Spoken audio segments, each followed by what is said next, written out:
അദൃശ്യമായ ഒന്ന് ദൃശ്യമാകുന്ന നേരം പുറത്തായി പോയ നമ്മളെ തേടി അവൻ നഗരത്തിന് വെളിയിൽ ബലിയാകുന്നു. ഒരാൾ ബലഹീനനായി കാണപ്പെടുമ്പോൾ അതിൻ്റെ അർത്ഥം അയാൾ തോറ്റുപോകുന്നുള്ളതല്ല, മറിച്ച് എൻഡുറൻസ്, നിലനിൽപ്പിലൂടെ ചുറ്റുമുള്ളവരുടെ ക്രൂരതകളെ അയാൾ തോൽപ്പിച്ചു കൊണ്ടിരിക്കുകയാണ്. ചിലപ്പോഴൊക്കെ നമ്മുടെ തോളിലേക്കും കുരിശെടുത്ത് വെക്കപ്പെടുമ്പോൾ ചുറ്റുമുള്ളവർ പറയും തോറ്റുപോയി. പക്ഷെ തിരിച്ചറിയണം, അത് വിജയത്തിന്റെ ആരംഭമാണ് എന്ന്. ഞാൻ കടന്നു പോകുന്ന സഹനത്തിന് അർത്ഥമുണ്ടെന്ന് തിരിച്ചറിയുന്നിടത്താണ് പ്രത്യാശ ആരംഭിക്കുന്നത്. നിർഭാഗ്യവശാൽ ഇന്ന് നമ്മുടെ പ്രാർത്ഥനകളും പരിശ്രമങ്ങളും എല്ലാം കുരിശിനെ എങ്ങനെയെങ്കിലും മുറിച്ച് കഷ്ണങ്ങളാക്കാനാണ്. കുരിശെടുത്തവന്റെ അനുയായികൾക്ക് കുരിശിനെ ഭയമാണ്, കുരിശ് ഒഴിവാക്കപ്പെടേണ്ടതാണ്. അതാണ് ഈ കാലത്തിന്റെ വൈരുദ്ധ്യം. സഹനകാലത്താണ് നമ്മൾ അറിഞ്ഞ് കർത്താവിനെ വിളിച്ചത്, നമ്മൾ കർത്താവിനോട് ചേർന്ന് നിന്നത്. കർത്താവ് തരുന്ന കുരിശിനെ തട്ടിമാറ്റാതിരിക്കാം. ചില സഹനങ്ങൾ കർത്താവ് നൽകുന്നുണ്ടെങ്കിൽ ആ സഹനത്തിന്റെ പിന്നിൽ ഒരർത്ഥമുണ്ടെന്ന് തിരിച്ചറിഞ്ഞ് കർത്താവിന്റെ പദ്ധതികളുടെ മുമ്പാകെ എളിമയോടെ നിൽക്കാം. ഈശോ മിശിഹായിക്ക് സ്തുതിയായിരിക്കട്ടെ. മാർഗം, the way, walking with Christ from ashes to hallelujah. Feed my sheep YouTube channel നിങ്ങൾക്കായി ഒരുക്കുന്ന നോമ്പുകാല ധ്യാനം. പ്രിയമുള്ളവരെ, 24-ാമത്തെ അധ്യായത്തിലേക്ക്, നോമ്പിൻ്റെ പാതി വഴിയിലേക്ക്. നാളെ പാതി നോമ്പിൻ്റെ ദിവസമാണ്. നമുക്ക് അങ്ങനെ ഒരു രീതിയുണ്ട്. നോമ്പ് പാതി വഴി എത്തുമ്പോൾ നമ്മൾ പാതി നോമ്പ് ആഘോഷിക്കും. നോമ്പിൻ്റെ പകുതി വഴി നമ്മൾ എത്തുകയാണ്. ചിലപ്പോൾ സാഹചര്യങ്ങളൊക്കെ അനുകൂലമായിട്ട് വന്നാൽ, നിങ്ങൾക്കറിയാം, ധ്യാനങ്ങളിലാണ്. ഇപ്പോൾ സ്പ്രിംഗ്ഫീൽഡ് എന്ന സ്ഥലത്ത് ഓസ്ട്രേലിയയിൽ ധ്യാനം കഴിഞ്ഞതേ ഉള്ളൂ. അപ്പോൾ ഇന്ന് ലേറ്റായിട്ടായിരിക്കും, ഒരല്പം വൈകിയായിരിക്കും മാർഗം നിങ്ങളിലേക്ക് എത്തുന്നത്. അത് എല്ലാം കഴിഞ്ഞിട്ട് വന്നിരുന്ന് ഷൂട്ട് ചെയ്തതാണ്. അപ്പം നാളെ ഈ പാതി നോമ്പിനെ കുറിച്ച്, നോമ്പ് പകുതി വഴി പിന്നിടുമ്പോൾ പാതി നോമ്പിൻ്റെ അതിൻ്റെ ആചാര അനുഷ്ഠാനങ്ങളല്ല, മറിച്ച് നോമ്പ് പകുതി വഴി പിന്നിടുമ്പോൾ നമ്മൾ എന്താണ് ചിന്തിക്കേണ്ടത്, ശ്രദ്ധിക്കേണ്ടത്. ഒരു പക്ഷേ നിങ്ങളിലേക്കൊരു സ്പെഷ്യൽ എപ്പിസോഡ് രാവിലെ എത്തിയേക്കുമെന്ന് വിചാരിക്കുന്നു. നിങ്ങൾ പ്രാർത്ഥനയിൽ ഓർക്കുക. കർത്താവിൻ്റെ ഹിതമാണെങ്കിൽ അതങ്ങനെ നിങ്ങളിലേക്ക് എത്തട്ടെ. ഈ ദിവസങ്ങളിലൊക്കെ മാർഗം കൂടുന്നവർ പറയുന്ന പ്രാർത്ഥന അഭ്യർത്ഥനകളുണ്ട്, സാക്ഷ്യങ്ങളുണ്ട്. അപ്പോൾ യുദ്ധം പല സ്ഥലത്തു നിന്ന് ആളുകൾ പറയുന്നത് വെച്ചാൽ യുദ്ധഭീതിയിലാണ്, പ്രാർത്ഥനയിൽ ഓർക്കണം. ഞാൻ നിങ്ങളുടെ എല്ലാവരുടെയും പ്രാർത്ഥനയെ വീണ്ടും ക്ഷണിക്കുകയാണ്. നമുക്ക് യുദ്ധഭീതിയിലായിരിക്കുന്ന നമ്മുടെ പ്രിയപ്പെട്ടവരെല്ലാം ഓർത്ത് പ്രാർത്ഥിക്കാം. മറ്റൊന്ന്, കേട്ട ടെസ്റ്റിമണീസിൽ ഒരു വളരെ സുന്ദരമായ ഒന്ന് ഒരാൾ പറഞ്ഞത്, ഇന്നാണ് ഞാനത് കേട്ടത്. മറ്റു പലതും കേട്ടു, പക്ഷേ ഇത് പറയാൻ തോന്നി. ആൾ പറഞ്ഞത്, ഞാനൊരു പുതിയ ബൈബിൾ വാങ്ങിച്ചു, ഒരു പ്രത്യേക ടൈപ്പ് ബൈബിൾ. എനിക്ക് ഫോട്ടോയൊക്കെ അയച്ചു. അതിൻ്റെ ഒരു സൈഡ്, ഓരോ പേജിൻ്റെയും ഒരു സൈഡ് വേക്കൻ്റ് സ്പേസ് ആണ്. അപ്പോൾ ആൾ പറയുമായിരുന്നു, ഞാനിത് ബൈബിളുമായിട്ട് സാമീപ്യം കൂട്ടാൻ തീരുമാനിച്ചു, ബൈബിളുമായിട്ട് കൂടുതൽ ഇടപെടാൻ തീരുമാനിച്ചു. ആ സമയത്താണ് മാർഗം സീരീസ് കാണുന്നത്. ഇത് ബൈബിൾ വെച്ച് കേൾക്കുന്നു. എന്നിട്ട് എന്ത് ചെയ്യുന്നു, അപ്പം എനിക്ക് ഫോട്ടോസ് അയച്ചിരിക്കുകയാണ്. സൈഡിൽ മുഴുവൻ കുറിപ്പെഴുതിയിരിക്കുകയാണ്. നമ്മുടെ ഈ നോട്ട് ഓരോ ഭാഗവും അടയാളപ്പെടുത്തി അത് കുറിച്ചിരിക്കുകയാണ്. എന്നിട്ട് പറഞ്ഞ ഒരു സെൻറ്റൻസാണ് എനിക്ക് ഏറ്റവും ഇഷ്ടപ്പെട്ടത്. എൻ്റെ കാലത്ത് മാത്രമല്ല, എൻ്റെ കാലശേഷം ആർക്കെങ്കിലും ഈ ബൈബിള് ഉപയോഗപ്രദമായെങ്കിലോ എന്ന്. വളരെ സുന്ദരമായ, വളരെ ഇൻസ്പയറിംഗ് ആയിട്ടുള്ള ഒരു സംസാരമായി പോയത്. നമ്മൾ ഉപയോഗിക്കുന്ന ബൈബിൾ നമ്മുടെ കാലശേഷം നമ്മുടെ മക്കൾ വായിച്ചാൽ, ഒരു പക്ഷേ ആ വായനയിൽ അവർ ദൈവസാന്നിധ്യം അനുഭവിച്ചാലോ, കർത്താവിൻ്റെ സാമീപ്യം അനുഭവിച്ചാലോ.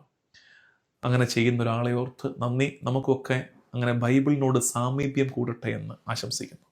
ഇന്ന് നമ്മൾ ചിന്തിക്കുന്നത് ഒരു പ്രധാനപ്പെട്ട ഘട്ടത്തിലേക്ക് കയറുന്നു. വീണ്ടും കർത്താവ് കുരിശ് ചുമക്കുന്നു. കർത്താവ് കുരിശ് ചുമക്കുന്നതാണ് ഇന്ന് നമ്മുടെ ധ്യാനം.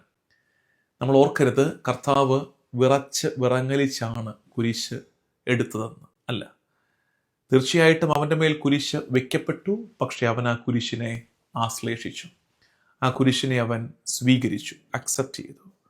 കുരിശ് കർത്താവിൻ്റെ മേൽ നൽകപ്പെട്ടതാണ്, ശിക്ഷയായി വിധിക്കപ്പെട്ടതാണ്. പക്ഷേ കർത്താവ് അതിനെ അംഗീകരിച്ചു. കർത്താവിൻ്റെ തോളിലേക്ക് കുരിശെടുത്ത് വെക്കുമ്പോൾ അതിൻ്റെ അർത്ഥം രക്ഷാകര ചരിത്രത്തിൻ്റെ മുഴുവൻ ഭാരവും, മനുഷ്യൻ കടന്നുപോയ പാപാവസ്ഥകളുടെ മുഴുവൻ ഭാരവും അവൻ്റെ തോളിലേക്ക് വയ്ക്കപ്പെടുകയാണ്.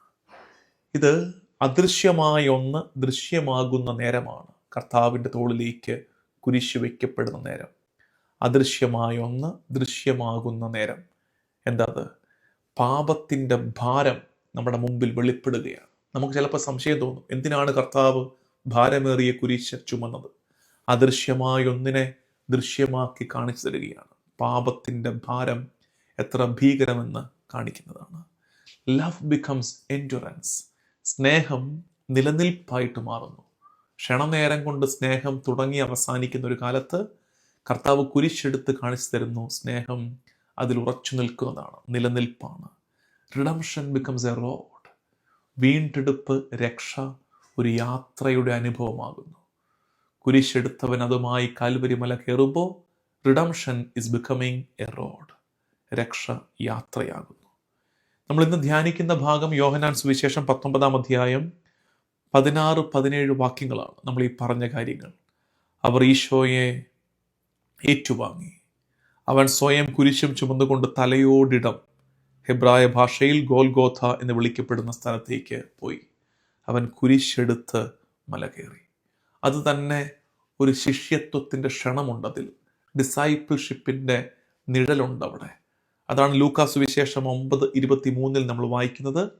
ആരെങ്കിലും എന്നെ അനുഗമിക്കാൻ ആഗ്രഹിക്കുന്നെങ്കിൽ അവൻ സ്വയം പരിത്യജിച്ച് തൻ്റെ കുരിശുമെടുത്ത് എന്നെ അനുഗമിക്കട്ടെ. അതായത് കുരിശെന്നുള്ളത് ക്രൈസ്റ്റ് പാത്ത് മാത്രമല്ല, മിശിഹായുടെ വഴി മാത്രമല്ല. That is the Christian path. അത് ക്രിസ്ത്യാനിയുടെ വഴിയാണ്, കുരിശിൻ്റെ വഴി. അപ്പോൾ നമ്മൾ കുരിശെടുക്കുമ്പോൾ ഓർക്കണം, നമുക്ക് മുമ്പേ കുരിശെടുത്ത് അവൻ നടക്കുന്നുണ്ടെന്ന് ധ്യാനിക്കണം. പഴയ നിയമത്തിൽ ഇതിൻ്റെ നിഴല് കിടപ്പുണ്ട്. പഴയ നിയമത്തിൽ നമ്മൾ കാണുന്ന 2-3 കാര്യങ്ങൾ. ഒന്ന്, ഇസഹാക്ക് വിറകും ചുമന്നുകൊണ്ട് മോറിയ മല കയറുന്നത്. നമ്മൾ ഇതിനു മുമ്പൊരിക്കൽ മെൻഷൻ ചെയ്ത് പോയതാണ്. അബ്രാഹാം ഇസഹാക്കിനെയും കൂട്ടി ബലിയർപ്പിക്കാൻ മോറിയ മല കയറുമ്പോൾ ഇസഹാക്ക് വിറക് ചുമന്ന് മല കയറുന്നു. ഇവിടെ കർത്താവ് മരം ചുമന്ന്, ഇസഹാക്ക് വെട്ടിക്കീറിയ മരം ചുമന്ന് കയറിയെങ്കിൽ ഇവിടെ കർത്താവ് കുരിശാകൃതിയിൽ മരം ചുമന്ന് മല കയറുന്നു. മല കയറി മുകളിലെത്തുമ്പോൾ ഇസഹാക്കിന് പകരമായി ഒരു കുഞ്ഞാട് അറക്കപ്പെടുന്നു. ഇവിടെ ആ കുഞ്ഞാട് തന്നെയാണ് കുരിശെടുത്ത് മല കയറുന്നത്.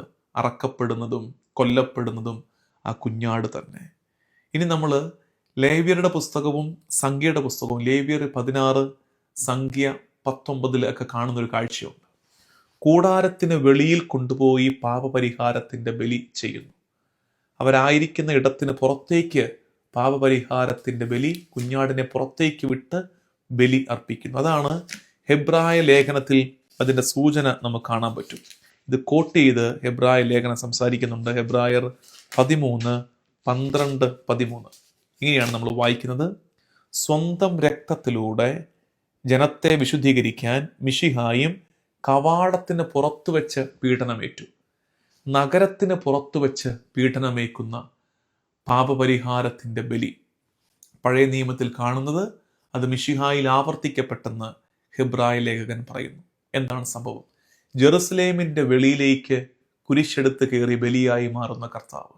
അതിനെക്കുറിച്ച് പറയുന്ന വാക്ക് that is a holy exile.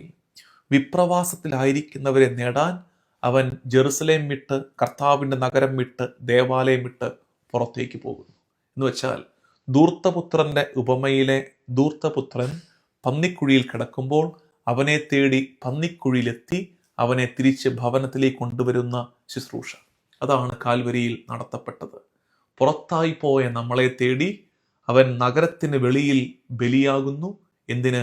കൂട്ടായ്മയിലേക്ക്, കർത്താവിൻ്റെ സാന്നിധ്യത്തിലേക്ക് നമ്മളെ തിരികെ കൊണ്ടുവരുവാൻ. ഇനി യെശയ്യാ പ്രവാചകനിലെ സഹനദാസൻ, യെശയ്യാ 50, 5 മുതൽ 7 വരെ, സഹനത്തിൽ നിന്ന് ഒളിച്ചോടാത്ത കർത്താവിൻ്റെ ദാസനെ, സഹനത്തോട് പീഡയോട് മുഖം തിരിച്ചു കളയാത്ത കർത്താവിൻ്റെ ദാസനെ നമ്മൾ യെശയ്യാ 50, 5, 7 കാണുന്നുണ്ട്.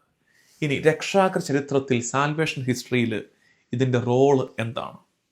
അതായത് കേവലം പേഴ്സണൽ സിൻ, വ്യക്തിപരമായ പാപങ്ങൾക്ക് വേണ്ടി മാത്രമല്ല കർത്താവ് കുരിശിൽ ബലിയായത്, മറിച്ച് സ്ട്രക്ചറൽ സിൻ, ലോകം മുഴുവൻ്റെയും പാപത്തെ കർത്താവ് ചുമക്കുകയാണ്. സ്ട്രക്ചറൽ സിൻ, സൊസൈറ്റിയിലുള്ള പാപങ്ങൾ, കുടുംബങ്ങളിലെ പാപങ്ങൾ, രാഷ്ട്രങ്ങൾ തമ്മിലുള്ള യുദ്ധങ്ങൾ, സമൂഹത്തിലെ അനീതി, സ്ട്രക്ചറൽ ഇവിള് മുഴുവൻ കർത്താവ് ചുമക്കുന്നു. കുരിശ് പാപത്തെ തറച്ച മരമാകുന്നു. കുരിശ് പാപത്തെ തറച്ച മരമാവുകയാണ് അവൻ കുരിശെടുത്ത് കയറുമ്പോൾ. പിതാക്കന്മാർ ഇതിനെക്കുറിച്ച് പറഞ്ഞിരിക്കുന്നത്, അഗസ്തിനോസ് പുണ്യാളൻ പറയുന്ന കാര്യം, the cross is the chair of the teacher എന്നാണ്. The cross is the chair of the teacher. അധ്യാപകന്റെ, ഗുരുവിൻ്റെ പീഠമാവുകയാണ്, കസേരയാവുകയാണ് കുരിശ്. ഗുരു ആ കസേരയിലിരുന്ന്, ആ പീഠത്തിലിരുന്ന് പഠിപ്പിക്കുകയാണ്. Cross is the chair of the teacher. വീണ്ടും പറയുന്നത്, cross is the pulpit of love. സ്നേഹത്തിൻ്റെ പ്രസംഗപീഠമാവുകയാണ് കുരിശ്. ഇതാണ് കുരിശിൽ സംഭവിക്കുന്നത്. ജോൺ ക്രിസോസ്റ്റം പിതാവ് പറയുന്ന ഒരു സെന്റൻസ് നമ്മുടെ കാലത്തും ആപ്ലിക്കബിൾ ആണ്. Christ appears weak, yet he stronger than world's violence. കർത്താവ് ബലഹീനനായി കാണപ്പെടുന്നു, അപ്പോഴും ലോകത്തിൻ്റെ ക്രൂരതയേക്കാൾ അവൻ വലിയവനാണ്. കർത്താവ് ബലഹീനനായി കാണപ്പെടുന്നു കുരിശ് ചുമക്കുമ്പോൾ, പക്ഷെ അപ്പോഴും ലോകത്തിൻ്റെ ക്രൂരതകൾക്ക് അവനെ തോൽപ്പിച്ചു കളയാൻ പറ്റുന്നില്ല. ഒരാൾ ബലഹീനനായി കാണപ്പെടുമ്പോൾ അതിൻ്റെ അർത്ഥം അയാൾ തോറ്റുപോകുന്നുള്ളതല്ല, മറിച്ച് എൻഡുറൻസ്, നിലനിൽപ്പിലൂടെ ചുറ്റുമുള്ളവരുടെ ക്രൂരതകളെ അയാൾ തോൽപ്പിച്ചു കൊണ്ടിരിക്കുകയാണ്. ഇത് കർത്താവ് കുരിശിൽ നടത്തിയത്. ലയോ ദ ഗ്രേറ്റ് പറയുന്നൊരു കാര്യം, കർത്താവിൻ്റെ തോളിലേക്ക് കുരിശെടുത്ത് വെച്ചപ്പോൾ ലോകം കരുതി അത് തോൽവിയാണെന്ന്. പക്ഷേ സ്വർഗം തിരിച്ചറിഞ്ഞു, വിജയം ദാ ആരംഭിക്കാൻ പോവുകയാണ്. ചിലപ്പോഴൊക്കെ നമ്മുടെ തോളിലേക്കും കുരിശെടുത്ത് വെക്കപ്പെടുമ്പോൾ ചുറ്റുമുള്ളവർ പറയും തോറ്റുപോയി. പക്ഷെ തിരിച്ചറിയണം, അത് വിജയത്തിൻ്റെ ആരംഭമാണ് എന്ന്. വിശുദ്ധ അപ്രയം പിതാവ് പഠിപ്പിക്കുന്ന കാര്യം, മരത്തിൽ നഷ്ടപ്പെട്ടത് അവൻ മരത്തിൽ നമുക്കായി നേടിയെടുക്കുന്നു. ഏദൻ തോട്ടത്തിൽ മരത്തിൽ നമുക്ക് നഷ്ടപ്പെട്ടു പോയ ഒന്ന് അവൻ വീണ്ടും മരത്താലെ തന്നെ നമുക്കായി നേടിയെടുത്ത് തരുന്നതാണ് കുരിശ്. സഭയുടെ പഠിപ്പിൽ കാറ്റഗിസം ഓഫ് ദ കാത്തലിക് ചർച്ചിൽ 2015 പറയുന്ന കാര്യമുണ്ട്, the way of perfection passes through the way of cross. പൂർണ്ണതയിലേക്കുള്ള യാത്ര കുരിശിൻ്റെ വഴിയിലാണെന്ന്. The way of perfection passes through the way of cross. ഒരാൾ വിശുദ്ധനാകാൻ, പൂർണ്ണനാകാൻ ആഗ്രഹിക്കുന്നെങ്കിൽ അവൻ യാത്ര ചെയ്യേണ്ടത് കുരിശിൻ്റെ വഴിയിലാണെന്ന് സാരം. ബെനഡിക്ട് 16 മാർപ്പാപ്പ അദ്ദേഹത്തിൻ്റെ സ്പേ സാൽവിയിൽ പഠിപ്പിക്കുന്ന കാര്യം, hope is born when suffering is not meaningless. സഹനം അർത്ഥരഹിതമല്ലെന്ന്, ഞാൻ കടന്നു പോകുന്ന സഹനത്തിന് അർത്ഥമുണ്ടെന്ന് തിരിച്ചറിയുന്നിടത്താണ് പ്രത്യാശ ആരംഭിക്കുന്നത്. സഹനം അർത്ഥരഹിതമാണെന്ന് കരുതുന്നവർക്ക് പിന്നെ പ്രത്യാശയില്ല. Hope is born when suffering is not meaningless. അത് അർത്ഥരഹിതമല്ല സഹനം, അതിനൊരു അർത്ഥമുണ്ട്. അവിടെ പ്രത്യാശ ആരംഭിക്കുകയാണ്. പ്രാക്ടിക്കലായി നമ്മൾ ഇന്ന് ചിന്തിക്കേണ്ടത്, കർത്താവ് ആവശ്യപ്പെടുന്നുണ്ട് നമ്മളോട് കുരിശെടുക്കണം എന്ന്. കുരിശെടുക്കണം. നിർഭാഗ്യവശാൽ ഇന്ന് നമ്മുടെ പ്രാർത്ഥനകളും പരിശ്രമങ്ങളും എല്ലാം കുരിശിനെ എങ്ങനെയെങ്കിലും മുറിച്ച് കഷ്ണങ്ങളാക്കാനാണ്, കുരിശെടുക്കാതിരിക്കാനാണ്. കുരിശെടുത്തവൻ്റെ അനുയായികൾക്ക്, കുരിശെടുത്ത് എന്നെ അനുഗമിക്കാൻ പറഞ്ഞവൻ്റെ അനുയായികൾക്ക് കുരിശിനെ ഭയമാണ്, കുരിശ് ഒഴിവാക്കപ്പെടേണ്ടതാണ്. അതാണ് ഈ കാലത്തിൻ്റെ വൈരുദ്ധ്യം. നമ്മൾ തിരിച്ചറിയണം, കുരിശെടുത്ത കാലത്താണ് നമ്മൾ ഏറ്റവും നല്ലതായിരുന്നത്. സഹനകാലത്താണ് നമ്മൾ അറിഞ്ഞ് കർത്താവിനെ വിളിച്ചത്, നമ്മൾ കർത്താവിനോട് ചേർന്ന് നിന്നത്. കർത്താവ് തരുന്ന കുരിശിനെ തട്ടിമാറ്റാതിരിക്കാം. ചില സഹനങ്ങൾ കർത്താവ് നൽകുന്നുണ്ടെങ്കിൽ ആ സഹനത്തിൻ്റെ പിന്നിൽ ഒരർത്ഥമുണ്ടെന്ന് തിരിച്ചറിഞ്ഞ് കർത്താവിൻ്റെ പദ്ധതികളുടെ മുമ്പാകെ എളിമയോടെ നിൽക്കാം. നമുക്ക് പ്രാർത്ഥിക്കാം. കർത്താവും ദൈവവുമായ ഈശോ മിശിഹായേ, നിന്റെ കുരിശോട് ചേർത്ത് ഞങ്ങളുടെ സഹനങ്ങളെയും ഞങ്ങൾ കാഴ്ചവെക്കുന്നു. കുരിശിൽ നീ വെളിപ്പെടുത്തിയത് നിന്റെ സ്നേഹമാണെന്ന്. കുരിശ് നിന്റെ സ്നേഹത്തിൻ്റെ പ്രസംഗപീഠമാണെന്ന് ഞങ്ങൾ തിരിച്ചറിയട്ടെ. നിന്റെ കുരിശിൽ ഞങ്ങൾ ശക്തി സ്വീകരിക്കുകയും ഞങ്ങളെടുക്കുന്ന കുരിശുകളെ നിന്നോട് ചേർന്ന് ഞങ്ങൾ ചുമക്കുകയും ചെയ്യട്ടെ. നമ്മുടെ കർത്താവ് ഈശോ മിശിഹായുടെ കൃപയും പിതാവായ ദൈവത്തിൻ്റെ സ്നേഹവും പരിശുദ്ധാത്മാവിൻ്റെ സഹവാസവും എന്നും എക്കാലവും കൂടെ ഉണ്ടായിരിക്കട്ടെ, ഇപ്പോഴും എപ്പോഴും എന്നേക്കും. ആമേൻ.